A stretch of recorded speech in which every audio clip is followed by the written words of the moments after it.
આત્મનિર્ભર ભારતના સંકલ્પને સાકાર કરતા સુરતના ડિફેન્સ ટેક સ્ટાર્ટઅપ ઇનસાઇડ એફપીવીએ ભારતીય સેનાને માત્ર 2 મહિનામાં 100 ઘાતક સ્વદેશી ડ્રોન સોંપીને નવો ઇતિહાસ રચ્યો છે. સેનાની કટોકટીની જરૂરિયાતને પહોંચી વળવા માટે આટલા ટૂંકા ગાળામાં થયેલી આ દેશની અત્યાર સુધીની સૌથી ઝડપી અને રેકોર્ડ બ્રેક સપ્લાય છે. સો અમે જે ડિફેન્સ ડ્રોન્સ મેન્યુફેક્ચર કરી રહ્યા છે આર્મી માટે, એ ડ્રોન્સ અમે રિસેન્ટલી ઇમરજન્સી પ્રોક્યોરમેન્ટમાં સપ્લાય કર્યા છે.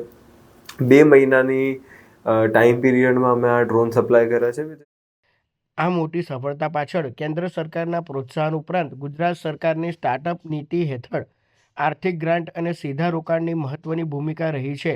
સરકારી પીઠબળ અને સ્થાનિક હુનરના સમન્વયથી જ આ નવયુવાનો સેના માટેનું આટલું મોટું લક્ષ્ય સમયસર પૂર્ણ કરી શક્યા છે. ઇનિશિયેટિવ માટે અમને ગવર્મેન્ટનું બહુ મોટું સપોર્ટ મળ્યું છે. જે રીતે અમને હમણાં રિસેન્ટલી ગ્રાન્ટ્સ મળ્યા છે ગવર્મેન્ટ ઓફ ઇન્ડિયાની દ્વારા, ગવર્મેન્ટ ઓફ ગુજરાતની દ્વારા અમને 30 લાખ રૂપિયાના ગ્રાન્ટ મળ્યા છે.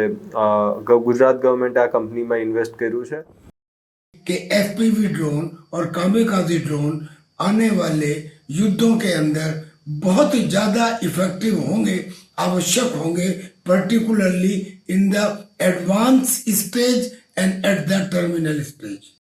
કલાકના 250 કિલોમીટરથી વધુની ઝડપે દુશ્મન પર ત્રાટકતા આ સિંગલ યુઝ કામિકાઝે ડ્રોન વિદેશી હથિયારો કરતાં કિંમતમાં અત્યંત સસ્તા છે. સંરક્ષણ નિષ્ણાતો ભવિષ્યના યુદ્ધો માટે આ ટેકનોલોજીને ગેમ ચેન્જર ગણાવી રહ્યા છે. સુરતના આ યુવાનોએ સાબિત કરી દીધું છે કે ભારત હવે પોતાની સુરક્ષા માટે સંપૂર્ણપણે સક્ષમ અને આત્મનિર્ભર છે.